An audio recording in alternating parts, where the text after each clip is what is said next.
আসসালামু আলাইকুম। বিসমিল্লাহির রহমানির রহিম। সবাইকে স্বাগতম আমাদের চ্যানেল সাব্বির বায়োলজিতে।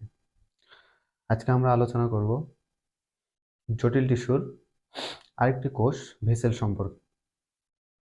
দেখো, আমরা জটিল টিস্যু যে প্রকারভেদ জাইলেম আর একটা হলো ফ্লোয়েম, এগুলো নিয়ে পড়া শুরু করেছিলাম। গত ক্লাসে কিন্তু আমরা জাইলেম এবং জাইলেমেরই প্রথম কোষ ট্রাকিড সম্পর্কে জেনেছি। আজকে আমরা জাইলেমের দ্বিতীয় কোষ ভেসেল সম্পর্কে জানার একটু চেষ্টা করব।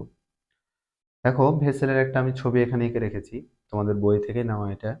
ভেসেল যে কোষগুলা আমরা প্রাকৃত কোষের ক্ষেত্রে দেখেছিলাম, প্রাকৃত কোষগুলা ছিল লম্বা লম্বা, প্রান্তদ্বয় সরু এবং সুচালো। কিন্তু ভেসেল কোষের ক্ষেত্রে এটা সম্পূর্ণ ব্যতিক্রম। ভেসেল কোষের ক্ষেত্রে কোষগুলা হয় তোমার খাটো, কোষগুলা হয় খাটো এবং খাটোগুলাকে চোঙের মতো দেখায়। খাটো হওয়ার কারণে কোষগুলাকে কেমন দেখায়? চোঙের মতো। দেখো, কোষগুলা খাটো, এরকম আরো খাটো হয় এবং এগুলা কিসের মতো হয়? চোঙের মতো, যেমন একটা পাইপ বা চোঙ, এই চোঙের মতো দেখায়। তো এগুলো তো পরিবহন টিস্যুর কোষ। পরিবহন টিস্যুর কাজ কি? আমরা জানি বিভিন্ন ধরনের রাসায়নিক পদার্থগুলা উদ্ভিদের বিভিন্ন অংশে পৌঁছে দেওয়া। যেহেতু এটি জাইলেম টিস্যুর কোষ, তাহলে এর কাজ হলো উদ্ভিদের বিভিন্ন অংশে পানি এবং অন্যান্য উপাদান সেগুলোকে পৌঁছে দেওয়া। বেসিক্যালি পানি পৌঁছে দেওয়া, কারণ জাইলেম মানে আমরা জানি যে টিস্যু উদ্ভিদের পানি বা জল পরিবহন করে তাকে কিন্তু জাইলেম টিস্যু বলে। তো পরিবহন টিস্যু যদি ছোট হয় তাহলে তো এরা ইচ্ছা মতো পানিগুলোকে পরিবহন করতে পারবে না, তাই না? তাই কি হয়, এদের যে কোষ, এই কোষগুলা ছোট হওয়া সত্ত্বেও একটা আরেকটার উপর সজ্জিত হয়। দেখো, এখানে আরেকটা আসে ভেসেল কোষ, তারপরে আরেকটা ভেসেল কোষ, নিচের দিকেও তাই। ভেসেল কোষগুলা পরস্পর এভাবে সজ্জিত হয়। সজ্জিত হয়ে একটা আরেকটার উপরে যখন হয় তখন একটা বড় নল তৈরি করে। এই নলের মাধ্যমে তখন বিভিন্ন ধরনের পদার্থগুলা মানে পানি সহ অন্যান্য যে প্রয়োজনীয় উপাদান আছে সে উপাদানগুলো উদ্ভিদের বিভিন্ন অংশে তখন পৌঁছে দেয়।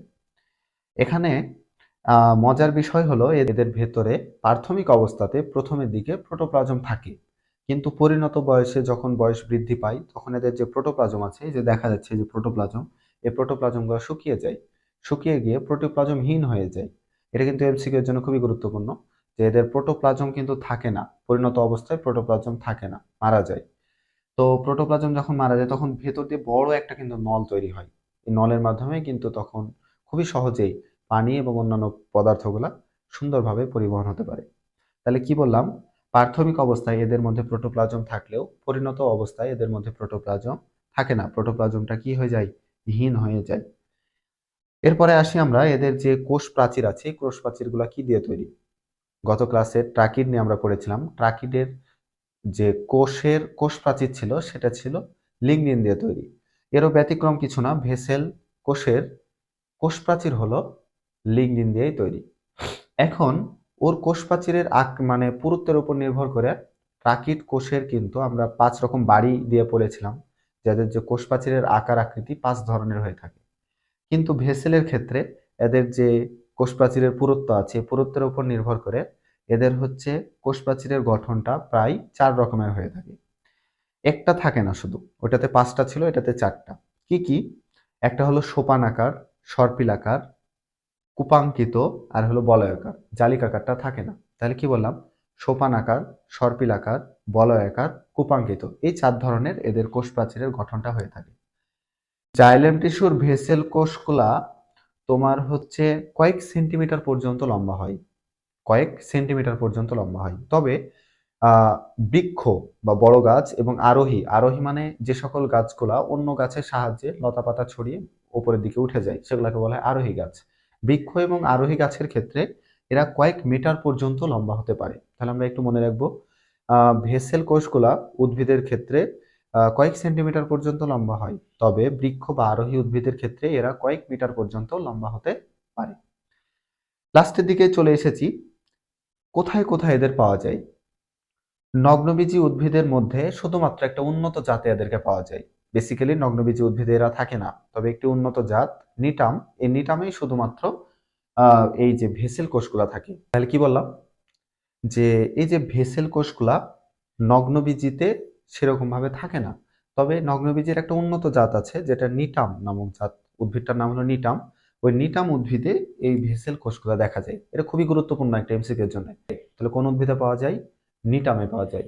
আর গুপ্তবীজী বা আবৃতবীজী উদ্ভিদের ক্ষেত্রে মানে সব জায়গাতেই এদেরকে দেখা যায়, মানে ভেসেল কোষগুলোকে পাওয়া যায়। তাহলে মনে রাখবো আমরা এটা, যে ভেসেল কোষগুলা আবৃতবীজী উদ্ভিদে পাওয়া যায়, আর নগ্নবীজী উদ্ভিদের ক্ষেত্রে একটা উন্নত জাত নিটামে শুধুমাত্র পাওয়া যায়। এরপরে চলে আসি এর কাজ কি। দেখো, যেহেতু এটি একটি পরিবহন টিস্যুর কোষ, তাহলে এর প্রধান কাজই হবে পরিবহন করা। পরিবহন হিসেবে তারা পানি এবং কোষরস এবং বিভিন্ন উপাদান যেগুলো কোষের জন্য প্রয়োজনীয় সেই উপাদানগুলা পরিবহন করে থাকে। আমরা যদি শর্ট করে আরেকবার বলি তাহলে কি দাঁড়ায়? দেখো, প্রথমে বলেছিলাম এই কোষগুলা খাটো এবং দেখতে কেমন? চোঙের মতো।